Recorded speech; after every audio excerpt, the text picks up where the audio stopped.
Olá, estamos começando mais uma edição do nosso Hoje Tem Conversa, o podcast do seu Marília Hoje Notícias, para este episódio de número 1. Que coisa é essa? Opa, da segunda temporada, claro. Começando aqui esse episódio com Moisés Martins Júnior, que é presidente do Shopping Esmeralda, do Esmeralda Shopping, presidente da Associação dos Lojistas ali, também é presbítero da Igreja Presbiteriana Independente de Marília e gestor do Colégio Água Viva. O que mais, Moisés? Muito boa noite, uma honra ter você aqui com a gente no Hoje Tem Conversa. Boa noite, Marcos. Fico muito feliz pelo convite, de nós podermos estar aqui, bater um papo a respeito daquilo e tudo que Deus tem feito na nossa vida, no dia a dia, né? Então me sinto honrado por estar aqui junto com você nesse momento. Um abraço também pro nosso querido amigo Everton, né? Que está ali filmando e falando com a gente, né? Então nós estamos aqui para poder desenrolar um pouco sobre aquilo que nós temos feito um pouco no dia a dia. E não falei também que você é empresário, né, cara? Então eu quero agora entender todo esse... Porque o desejo de bater esse papo com o Moisés aqui surgiu porque eu vejo essa correria sua toda aí, envolvido com grandes projetos na nossa cidade, e todos eles com muito sucesso, e isso me chama a atenção. Eu queria conhecer um pouco mais e compartilhar isso com as pessoas para entender como é que você chegou a isso. Queria que você contasse primeiro a sua história, porque a batata tem muito a ver com a sua vida, né? Eu queria que você falasse um pouco, você que é do bairro da batata, mas que você falasse um pouco dessa história pra gente. Então, Marcos, a minha vida comercial começou... Você tá com quantos anos hoje? Eu tenho 44 anos. 44. Eu, desde os 12 anos, trabalho junto com meu pai. Comecei a trabalhar com meu pai. A família do meu pai sempre trabalhou com cerealista no ramo de cereais, venda de batata, cebola, feijão. Nesse ramo propriamente dito, e eu sempre estive com eles. Né? Aí nesse período fui trabalhando, né? Ajudando dentro da cerealista o que precisava ser feito. Ao fazer 18 anos, aí eu peguei carta e comecei a dirigir, fazer entrega, procurar clientes fora para tentar vender. Então a minha vida, a vida inteira, sempre foi envolvida, né, na área do comércio, onde minha família sempre trabalhou. Então eu comecei fazendo isso. Aí nisso, a minha vida começou a discorrer de uma maneira diferente a partir daí. Então o que acontece? Determinado período da minha vida, eu cheguei pro meu pai e falei, agora eu preciso atrás de clientes para mim. Né? Eu comecei a namorar a minha esposa, né, que hoje é minha esposa, a Priscila. Eu, quando tinha 21 anos, fazendo faculdade de Direito, que eu sou formado em Direito, eu falei, rapaz, preciso conseguir. E eu lembro que eu comecei a correr atrás de mais clientes, mesmo fazendo a faculdade de Direito, porque eu gostava do ramo do comércio. A vida inteira eu trabalhei nesse ramo.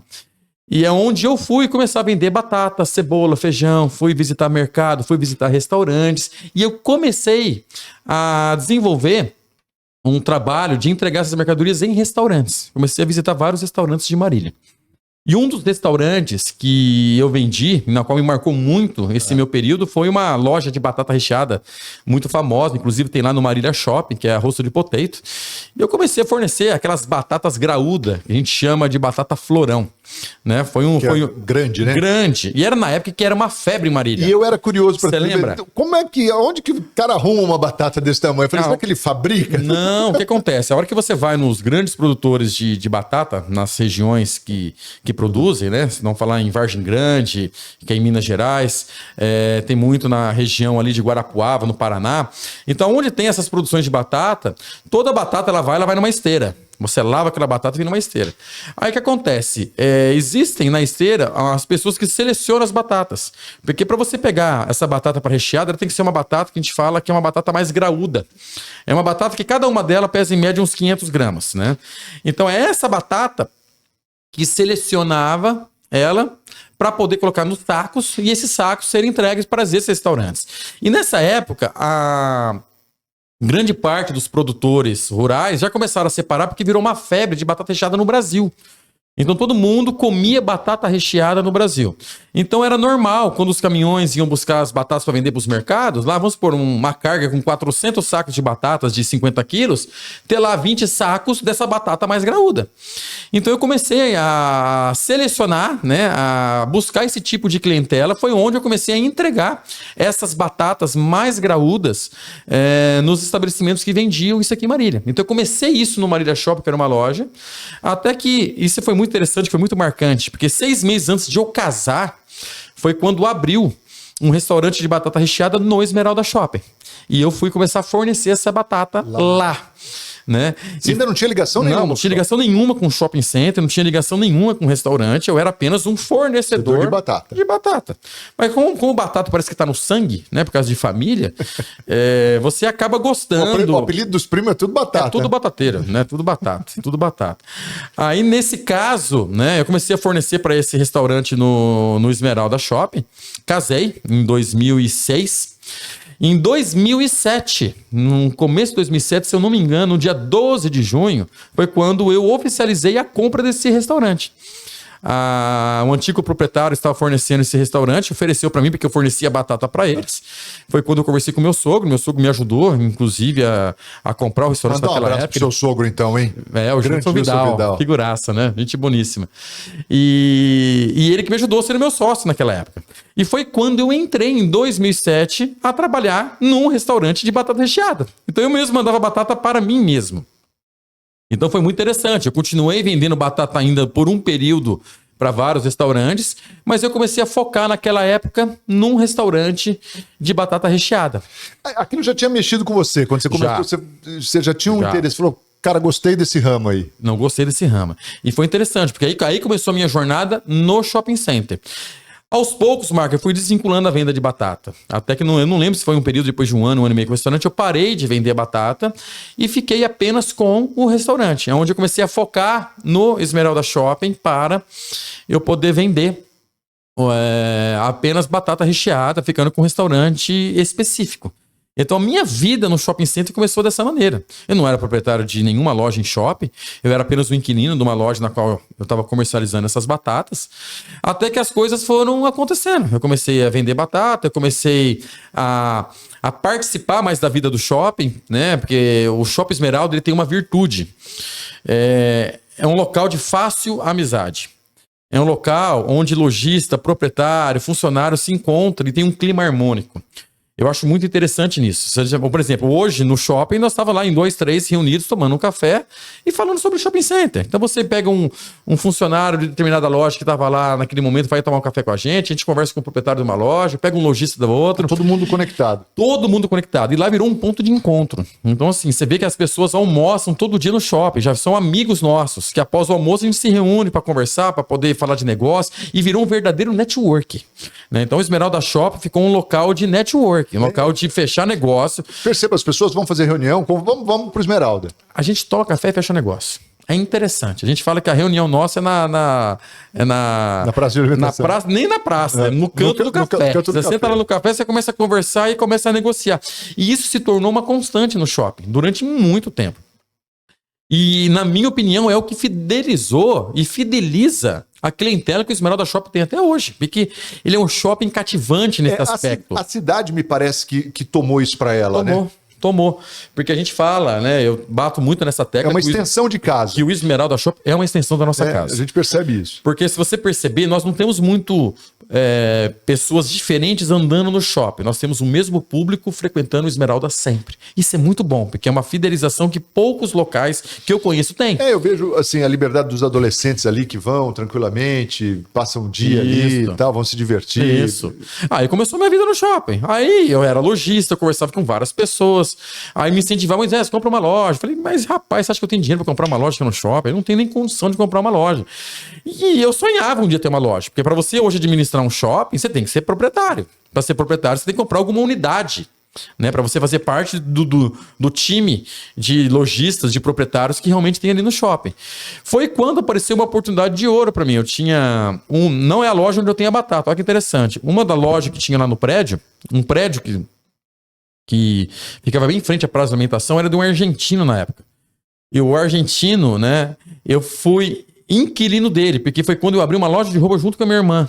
Aí eu tava com a batata, abri uma loja de roupa. Nessa loja de roupa, eu criei amizade com esse argentino. Aí, em determinado período, o argentino falou assim, mas você não quer comprar minha loja? Eu falei, argentino, como é que eu vou comprar essa loja? Não tenho nem condição de comprar a loja, não tem dinheiro. Tranquilo. Aí faz qualquer negócio. Eu falei, mas eu não tenho nem como comprar. Foi quando me deu um start. Eu tinha acabado de comprar um apartamento quando nós casamos, né? Que foi na região ali do Palmares. Um apartamento pequeno, sim, modesto, mas eu tinha. Eu falei, se você trocar no meu apartamento, eu fico com a tua loja.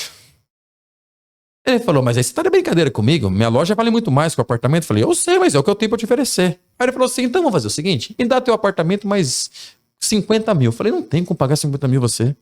Não, você me paga devagarzinho com a loja. Eu falei, não dá. Foi quando que eu falei assim, não, o negócio é o seguinte, então eu dou meu apartamento, eu dou 20 mil pra você, em 20 pagamentos de 1.000. E ele aceitou. E eu comprei a loja. E a partir daí eu falei, bom, agora eu sou proprietário de uma loja. Não tenho mais o apartamento. Não tenho mais o apartamento, mas eu falei pra minha esposa, falei, aqui, o aluguel que eu recebo aqui, a gente aluga e mora num lugar melhor. Né? Foi muito interessante. A minha conta foi essa. Eu não tenho uma casa pra morar, mas eu tenho um local cuja renda que esse local vai me dar. A gente mora numa casa, num local melhor do que nós temos. Porque realmente hoje. O valor era maior, né? Da loja em relação ao apartamento mesmo, né? Era maior. Era maior.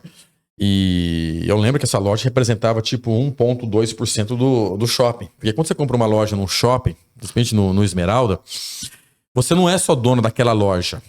Aquela loja é uma metragem que você tem pequena, só que você também tem na escritura uma metragem da área comum. Da área comum. Então, por exemplo, parte da praça de alimentação é do proprietário. Lojas que são adquiridas pelo shopping é dos proprietários que estão lá. Então, quando você compra uma loja, você se torna dono de todo o empreendimento. Foi aí que eu comprei. Depois acabou não dando certo na continuidade da loja de roupa junto com a minha irmã, porque a minha irmã foi pra rua, no local onde ela fica até hoje, e eu aproveitei para alugar. Aí eu aluguei minha loja e fui trabalhando. Foi quando as pessoas começaram a me conhecer, a gente começa a fazer amizade e tal. Falei assim, cara, você não quer fazer parte da diretoria de um shopping? Falei, diretoria de um shopping? Falei, rapaz... Aí eu entrei, mas não entrei como uma chapa, eu entrei como um secretário, algum cargo que a gente coloca lá para poder ajudar. E aí eu comecei a ser mais participativo nas reuniões que tinham dentro do shopping. Foi quando eu comecei a desenvolver, porque quando eu pego uma coisa, Marcos, eu faço com carinho. E aí eu usei tudo aquilo que eu sabia de comércio, tudo aquilo que eu sabia de conhecimento, inclusive que a própria igreja me deu durante todo esse aspecto, porque quando a gente frequenta uma igreja, né, eu que sou cristão, nós que somos cristãos, a gente vê a bagagem que a gente também tem. A gente vai na igreja para louvar a Deus, para adorar a Jesus, a tudo aquilo que Ele faz por nós, mas a igreja também é um grande cenário de ensinamentos para nós. Lá você aprende a respeitar, lá você aprende a liderar, lá você aprende a falar em público, lá você aprende a ser submisso, lá você aprende a ser humilde. Todos os pré-requisitos que hoje, num local comercial, você precisa ter. Principalmente para ser um líder. Né? Principalmente para ser um líder. Então foi aí que eu comecei. Aí eu entrei durante 2 anos no Shopping Esmeralda sendo um dos diretores. Né, daquela diretoria que era formada. Até que no próximo mandato, falou assim, cara, seria bacana se você fosse candidato a presidente do shopping. Aí eu montei minha chapa e ganhei a eleição.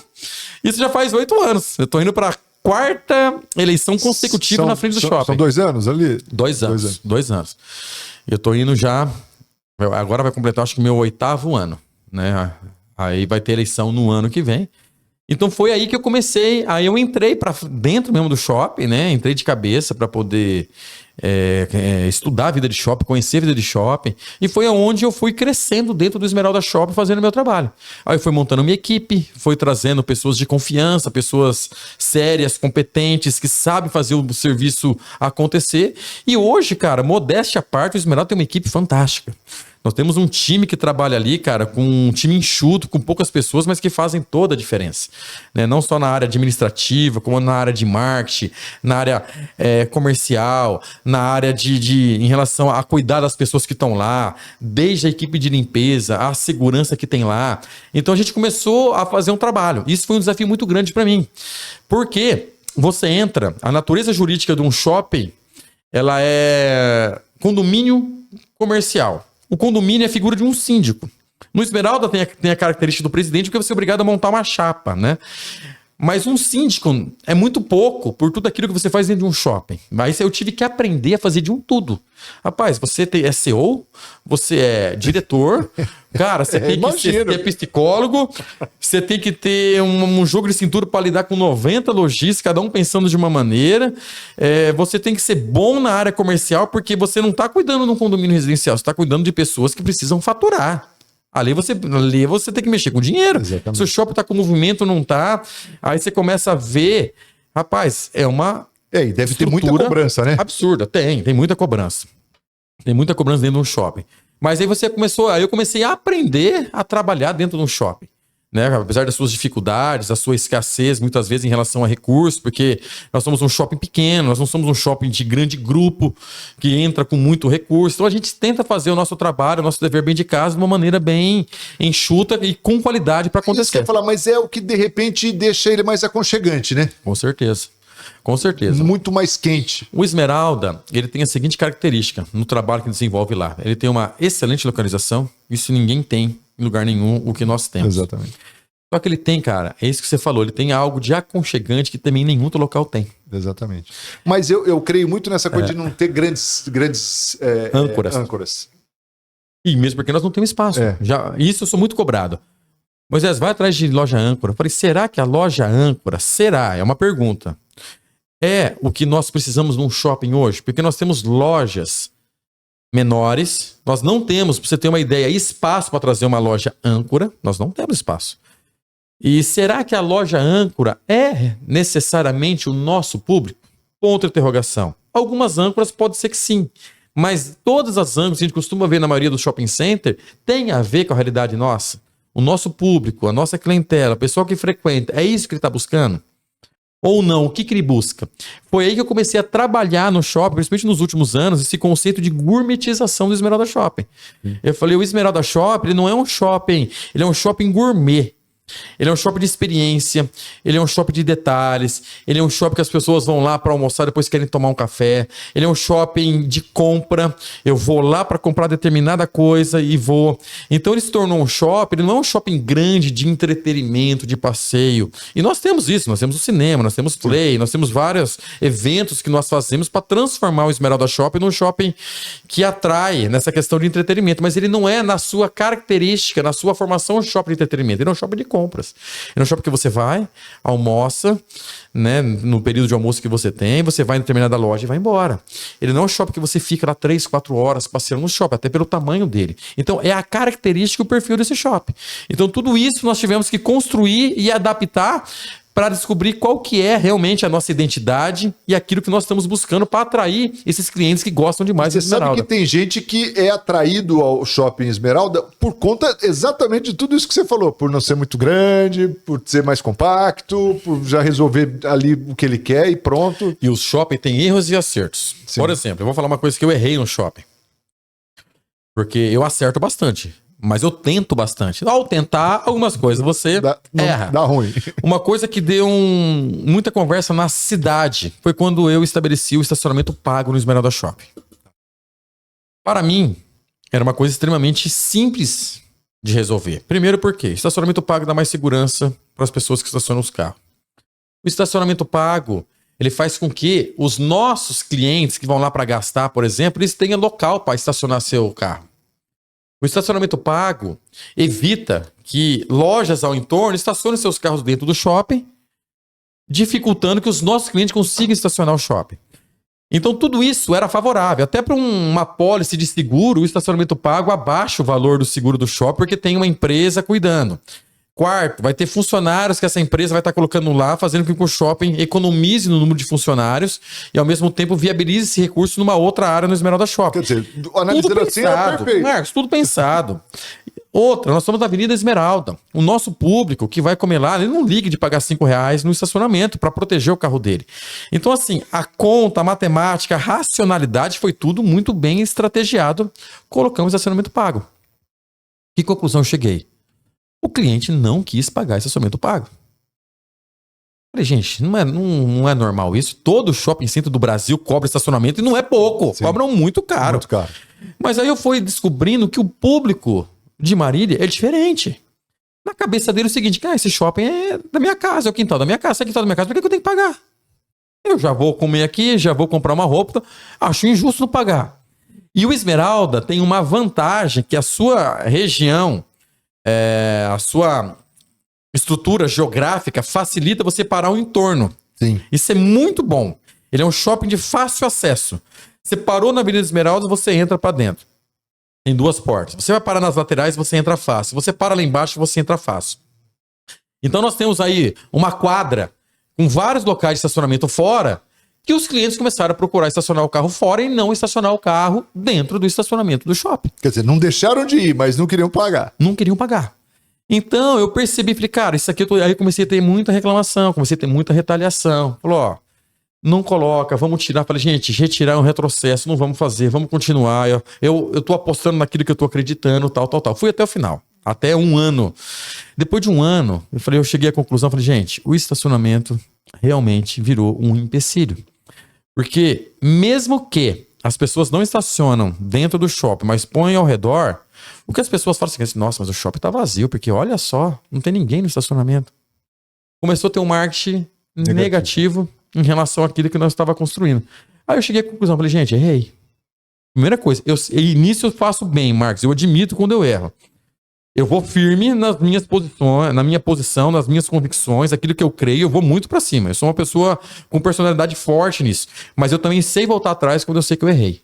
Eu falei, não deu certo. Eu fui o primeiro em Marília Shopping Center a tentar fazer isso, né? Eu vi que o Marília Shopping, por exemplo, eles não colocam estacionamento pago. Eu fiz isso por causa da região, para poder mostrar através dessas qualidades que eu te falei que eu achei que daria certo, mas eu cheguei à conclusão, não funcionou. Cheguei na empresa, falei, ó, vamos conversar, vamos rescindir sem multa. Cara, bacana demais, resolvemos, tirei o estacionamento pago porque eu vi que não estava certo. No que eu tirei o estacionamento pago, voltou a lotar o estacionamento. A praça de alimentação que vendia isso aqui, tum pra cima. Eu falei, não é possível um negócio desse. Aí eu comecei a ver a realidade, eu falei, não é possível um negócio desse. Aí eu fui ver, eu falei... Foi um teste importante a ser feito, mas é um teste que mostrou o seguinte, realmente não era época e não é tempo de ter colocado um estacionamento naquela época. Mas é interessante porque é o que você falou, a pessoa tem tanta intimidade com o local e sente tão ser a minha casa mesmo, que acha injusto, né, pagar. Mas eu concordo com você que em todo lugar do Brasil você paga uma paulada de estacionamento. Paga. Bauru mesmo, você paga acho que 20 conto para estacionar. Curitiba, São Paulo, enfim. Então, aí eu comecei a fazer esse trabalho, né? A gente começa a ver tudo, porque o universo do shopping center é muito grande. Então entrou a questão de estacionamento, entra as questões internas nossas, de lojas, questões jurídicas, questões comerciais, questão de espaço, questão de como o shopping foi construído naquela época. Então existem muitas situações que nós tivemos que envolver. Então assim, o shopping, ele foi criando algumas demandas que na minha gestão eu comecei a resolver muita coisa. Então hoje o Shopping Esmeralda está redondo, no aspecto assim de imbrólios jurídicos, imbrólios documentais, questões de espaço. A gente começou a resolver para estar um shopping coeso, redondinho, para poder tocar sua vida. E acabou de completar 20 anos. 20 anos Esmeralda Shopping, isso é uma benção. Demais, né? Isso é uma benção. 20 anos é uma história que nós estamos ali. Parece que foi ontem, mas o Esmeralda hoje tem 20 anos. E eu entrei há 17 anos atrás. 17 anos. Depois de 3 anos do shopping constituído, foi quando eu entrei como lojista. Pô, então você tá bem enraizado ali também. Uma história, 17 anos. Ô Moisés, e o shopping é bacana, agora a gente tá aí às vésperas de mais um Natal e gera uma grande expectativa, porque o Natal do Esmeralda sempre é um show, né, cara? É aí que tá a tacada. A gente nivelou lá em cima o nosso público. O sarrafo tá alto. Tá alto. Então assim... Pra gente, cada ano, criar algo diferente, tá desenvolvendo todas as habilidades do nosso time. Cara, ano passado foi assim... Só que é o seguinte, esse ano vai ser espetacular. Quem estiver vendo, ouvindo e vendo esse podcast, vai estar vendo lá que o Esmeralda ele vai estar acima da média novamente. Então assim, não vou falar aqui agora a surpresa que vai ter, mas vai ser algo diferencial. Até banda teve, banda marcial. Cara, eu me emocionei. Você vai ver da banda marcial. Não vou contar pra você que vai dar spoiler, mas vai lá que você vai ver. Então, vai ter coisa boa. Já tem data definida? Tem, dia 9 de novembro. 9 de novembro. Um sábado, a partir das 4 horas. Tá chegando, cara. Vai, já tá tudo pronto. A nossa decoração já começamos a montar. Caramba, 9 de novembro. Já começamos a montar, já estamos em época, em clima natalino pra esse ano aí. Cara, em primeira mão, então você tá acompanhando o podcast, prepare-se, dia 9 de novembro agora, lançamento do Natal Esmeralda Shopping. Sim, vai ser muito bonito. Vai surpreender você que saiu surpreso ano passado. É verdade. Então, cada ano a gente tem tentado melhorar. 5 da tarde, 4? Como é que... Nós não definimos ainda, não mandei, mas provavelmente a partir das 4. A partir das 4. Provavelmente o Papai Noel, a gente, como não vai ter horário de verão, a gente quer que chegue ainda no entardecer, mas não muito à noite. Então, talvez vai chegar umas 5h30, 6 horas, mas aí vai ter as atrações antes. Então, se as pessoas começarem a chegar às 4 horas da tarde, eu acho que é o horário ideal. Que legal. Aí, conhecendo um pouco, mas agora sim, agora tudo faz sentido, Moisés, entendendo aí essa história, você que está acompanhando o nosso podcast. Mas a gente falou bastante do Esmeralda, deixa eu aproveitar que a gente já passou mais da metade do programa aqui falando do Esmeralda, eu queria falar um pouco do Colégio Água Viva também, porque aí, e a sua história com o Colégio Água Viva como gestor? Já tinha toda essa bagagem, falou, agora vou aplicar lá. Vamos lá. Ó, tem muita coisa que aconteceu ao mesmo tempo. A gestão do Esmeralda Shopping, ela surgiu, eu como presidente do Esmeralda Shopping, pelo fato de eu ter assumido um papel preponderante, não só no Colégio Água Viva, como na igreja. Porque o Colégio Água Viva, ele é um braço da primeira igreja presbiteriana independente de Marília. Ele é um colégio que, na minha opinião, eu falo isso e não canso de falar, é o melhor colégio da cidade hoje.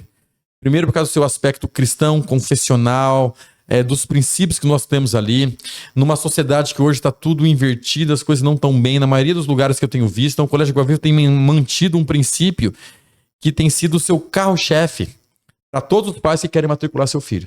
Entretanto, nós estamos numa excelência acadêmica exponencial. Inclusive, nós vamos trocar de material o sistema de ensino agora, próximo ano. Né? Nós contratamos o Bernoulli, que é um sistema absolutamente fantástico, considerado um dos melhores do país, está aprovando em primeiro lugar nos Enems do Brasil todo. Então, a Água Viva está indo para um nível, né? O Bernoulli. Está indo para um nível acadêmico que poucos colégios de Marília têm. Então, o colégio começou praticamente junto com o shopping.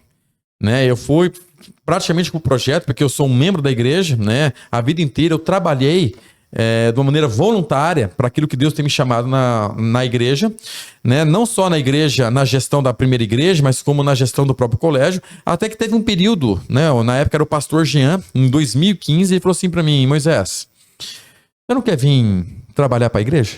Né? E eu vi como cara, eu fiquei muito feliz com esse chamado, porque eu sou um apaixonado pela igreja, eu sou um apaixonado pela obra de Deus, né? É uma coisa que eu faço isso com prazer. E eu sei que o pouco que eu estava fazendo lá no colégio voluntário, eu precisava aumentar o meu ritmo de trabalho lá. Então não daria para ser uma coisa voluntária, porque eu teria que abandonar algumas outras coisas para poder trabalhar. E eu aceitei o convite, falei assim, cara, faz a gestão da igreja e a gestão do Colégio Água Viva. Foi quando eu entrei de cabeça realmente no Colégio Água Viva. Hoje, praticamente, toda manhã minha, e 2 vezes por semana, períodos da tarde inteiro, eu perco com os projetos da igreja.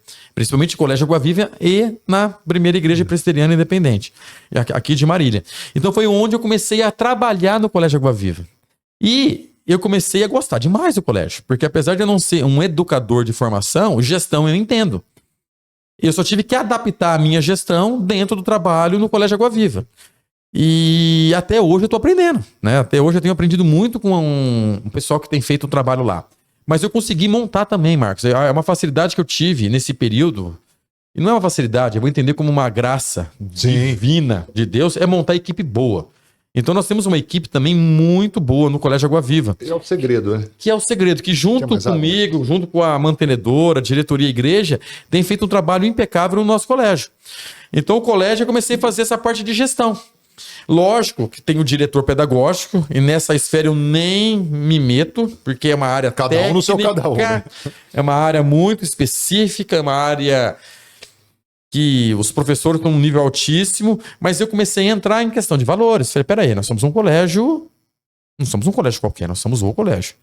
Aí começamos a nivelar a questão de valor, começamos a nivelar a questão de equipe trabalhando, número de pessoas certas que precisam trabalhar, onde que vão ser colocadas determinadas pessoas.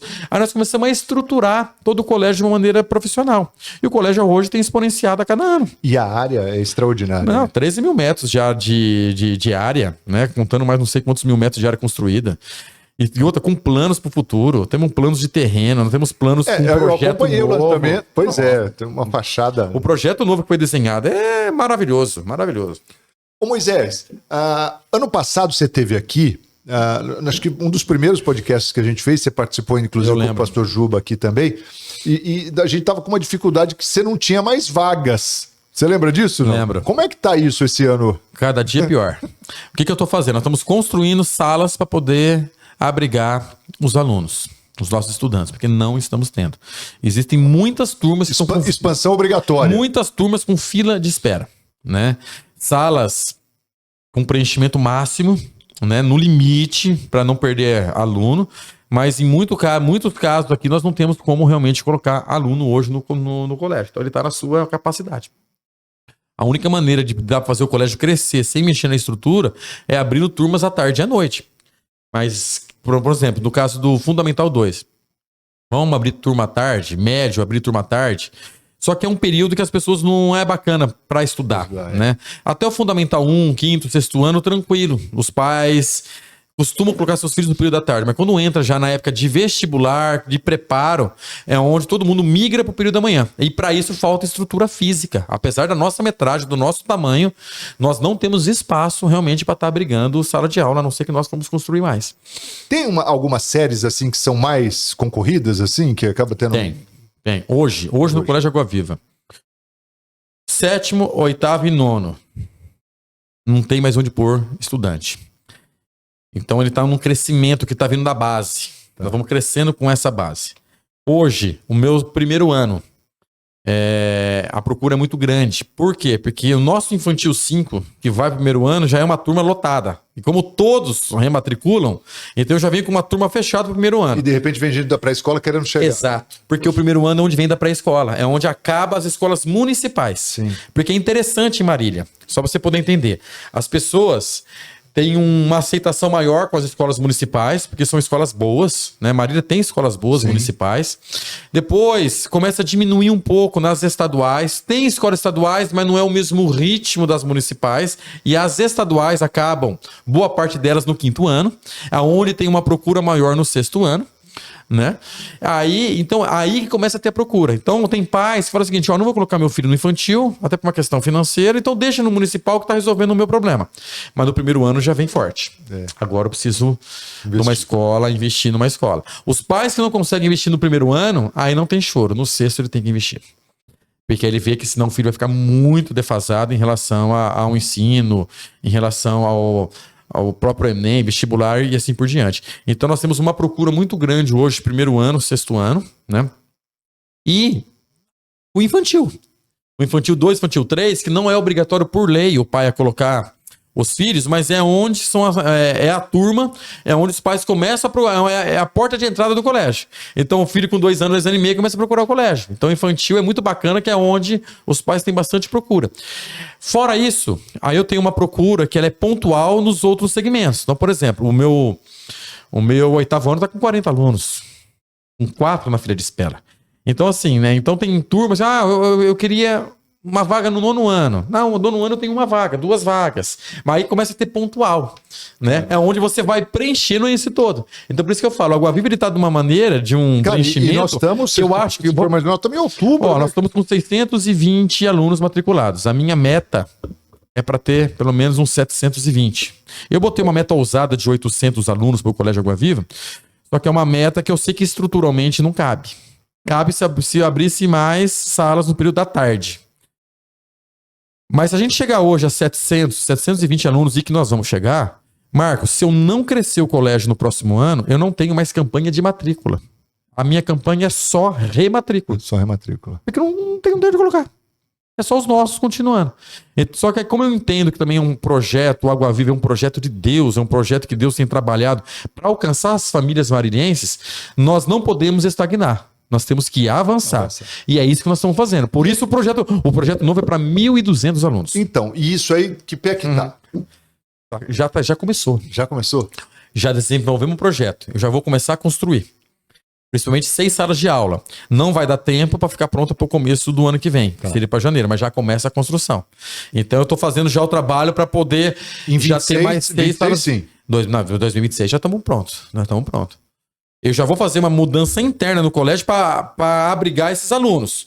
Então tem sala que eu vou transformar, uma sala menor, que eu vou trazer grupos menores, as salas maiores, o meu anfiteatro que eu tenho lá, talvez eu divido ele para poder transformar 2 salas de aula. Então eu estou usando a estrutura que eu tenho para outras, que seriam usadas para outros segmentos que não são sala de aula, setores, eu estou transformando em sala de aula para eu poder receber esses estudantes para que 2026 nós estejamos com a estrutura completa. Porque não adianta só ter sala de aula.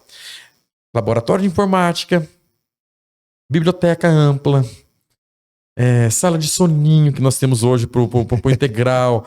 Então, assim, é muita coisa, que sala maker, então é muita coisa que envolve não só apenas a sala de aula, que uma estrutura de um colégio tem que ter para poder receber bem os estudantes aí nesse próximo ano letivo. E o colégio está com quantos anos? O colégio está com 28 anos. 28. Estamos indo já com quase 30 anos. Que coisa, hein? É, isso aí, muita história, né? Tem bastante, graças a Deus. Muita história. Ô Moisés, cara, a gente tá caminhando aqui pro finalzinho, eu queria que você trouxesse aí pra gente também até mais esse final de ano aí, né? A expectativa sua para nossa cidade, para os próximos anos. Ô Marcos, agora a gente sempre... Alguém ligado à educação, ao comércio, enfim, você tá... porque assim, quando você fala qual a perspectiva para a cidade? Principalmente num ano eleitoral, a gente pensa em política, né? Tem política, tem mudança, o que vai ser, o que não vai ser. Apesar das minhas preferências políticas em relação à prefeitura, não só de Marília, ao governador, à presidência, eu acho que tudo depende daquilo que a gente faz. Tem coisa que não tá na nossa... Tem coisa que, assim, que extrapola a nossa esfera, que é a questão política. Só que tem coisa que tá na nossa mão, que é aquilo que a gente pega. Então, independente de quem é o comandante político nosso, vamos fazer o nosso, vamos trabalhar que as coisas vão acontecer. Então, isso eu tenho visto uma perspectiva muito boa para a cidade. A cidade de Marília está crescendo. Nas áreas que eu tenho atuado, né, que é shopping, colégio, eu tenho visto uma prospecção muito boa para o próximo ano. Porque eu penso que nós estamos vivendo, comercialmente falando, um ano muito difícil, comercialmente falando, depois da pandemia. Por quê? Porque injetaram dinheiro na economia na pandemia, depois passamos um ano de reestruturação, mas esse ano é um ano que as pessoas estão sentindo muito a questão financeira. Sim. Eu tenho visto que o custo está muito alto, o dinheiro nosso está valendo pouco. Então, eu vejo que foi um ano muito difícil. Porém, para o ano que vem eu já vejo uma prospecção muito melhor. Eu vejo um trabalho mais efetivo naquilo que nós temos feito, né? O Colégio Água Viva sofreu mais na pandemia do que agora. O shopping tem sofrido bastante nesse período agora.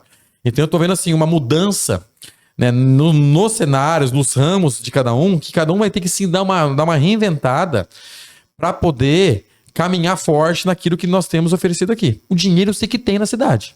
A pergunta é, quem que vai pegar essa boquinha? Qual que é o ramo que vai pegar? Porque tá tendo muita atualização, tá tendo muito conceito diferente, o que as pessoas pensam, o que os clientes pensam. Então isso eu tenho percebido nesses ramos que eu tenho trabalhado aí, que tem muita coisa diferente acontecendo, mas eu vejo isso como algo positivo. Apenas nós precisamos estar atentos, né? Porque realmente a gente não pode dormir no ponto.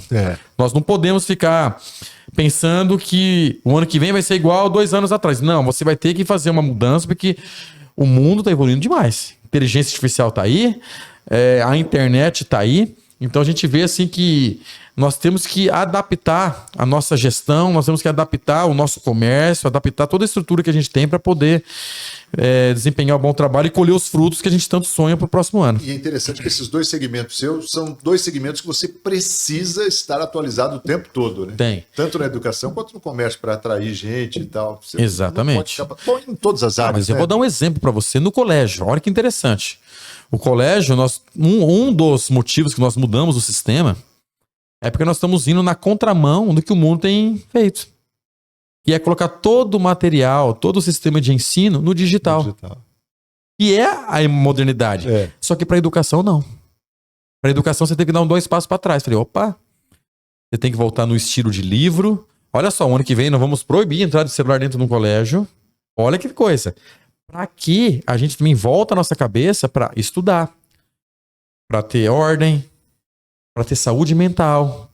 Porque tudo que também é muita tecnologia, muito avanço, está deixando as pessoas nada bem, Marcos. Não, eu aprovo, assim, acho que vocês estão certinhos. Agora, eu vou dizer uma coisa, tu vai ter trabalho, meu irmão. Vou ter, mas vai fazer o quê? Mas aí que tá. Mas é necessário. O trabalho tem, mas vamos lá, agora você imagina. Imagina teu filho, meu filho, tá indo pro 9º ano. Professor explicando matéria na sala de aula. Ele vai estar no tablet, vendo a matéria. Não tá mais escrevendo, não tá mais com uma apostila. Ô Marcos, nós temos que tomar cuidado com isso. Educação, estudar é escrever, é você acompanhar. Você vai ter o recurso. Tanto é que, olha só, nós estamos tão avançados no recurso tecnológico nosso que cada aula vai ter um QR Code. Que a hora que você estiver na sua casa, não no colégio, aí você pode pegar o teu celular, você coloca no QR Code, aí vai levar lá para um podcast que vai falar sobre educação, sobre aquele tema. Num outro tema você vai ter uma bateria de exercícios diferente. Um outro vai levar um PhD na área de matemática que vai estar falando a respeito das matérias que mais caem no Enem. Então a gente vai usar a tecnologia para agregar o conhecimento do nosso estudante, mas não para tornar o algo principal. Senão não aprende nem a escrever, né? Não aprende. Pegar na caneta, não aprende, no papel, no lápis. Não aprende. Então nós temos que tirar isso aqui, porque isso aqui virou um vício. Sim. Um vício de tela. Vamos tirar isso aqui para poder... Aí temos que dar um passo para trás, porque isso está fazendo mal emocionalmente para os nossos estudantes como um todo. Esse tem sido um desafio. Aí eu vi, acho que a primeira foi a Prefeitura do Rio, né, que tentou... Não, eu vou dar um exemplo, aí vai um nível mais maior. Finlândia e Suécia, os países mais evoluídos na área de educação. Foram os pioneiros a colocar tudo no digital. Tiraram tudo. Tiraram, né? Voltaram. Falei, opa, é aquilo lá. Vamos testar? Bati, mas não deu igual eu no estacionamento. Vamos testar? Teve que retroceder. Lógico que a tecnologia tá aí para ser um álibi, para você estudar, para você ter mais conhecimento e assim por diante. E a Finlândia é um modelo para muita coisa, né? Muito. Inclusive, estava assistindo uma reportagem essa semana da Finlândia com relação a fake news, essas coisas. Eles capacitaram as pessoas a descobrir de maneira precoce se é ou não é e a não propagar. Sim, é verdade. Que é um outro aspecto que a gente precisa com urgência aprender, né? É verdade. Moisés, só tenho que te agradecer, cara, pela presença aqui, por compartilhar com a gente essa informação aqui, e eu espero recebê-lo numa outra oportunidade. E dia 9, todo mundo lá no Esmeralda Shopping para esse Natal do Esmeralda iluminado. 2025, Natal iluminado. Marcos, eu que agradeço mais uma vez a oportunidade, tamo junto, né? Você é um grande parceiro nosso, não só comercial, mas de amizade de muitos anos, né? E eu agradeço essa oportunidade de poder falar um pouco da minha vida, um pouco aquilo que Deus tem feito, e eu termino reafirmando algo fundamental. Tudo isso é graça de Deus.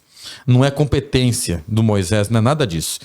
Eu tenho uma frase comigo que tem levado a minha vida, porque é uma verdade. Deus não escolhe os capacitados, ele capacita os escolhidos. Eu entendo que eu sou um escolhido de Deus, porque ele tem me capacitado no dia a dia, porque eu não tinha condição nenhuma para estar à frente de absolutamente nada, se não fosse ele me dando graça e me capacitando no dia a dia. Eu só estou tentando ser um servo obediente, tentando melhorar, ser capacitado para poder melhorar cada vez mais. Então, se não fosse pelo nosso Deus aí, não poderia ter absolutamente nada do que ele tem feito. Com essa fala aí, se explica o seu sucesso. Deus te abençoe, meu irmão. Obrigado. Amém. Obrigado, gente. E a gente está finalizando aqui. Hoje tem conversa com Moisés Martins Júnior, o nosso entrevistado de hoje, sempre com o oferecimento de Esmeralda Shopping, Colégio Água Viva de Marília. Conosco também Planos Prever, planos pensados em você. Oral Sim Implantes Dentários, a rede de clínicas número 1 em implantes dentários no Brasil. Ventilador e Casa e Casa Viva Melhor. Ótima noite, fiquem com Deus, compartilhe aí pra geral para que essa informação chegue a mais e mais pessoas e a gente tá de volta na semana que vem.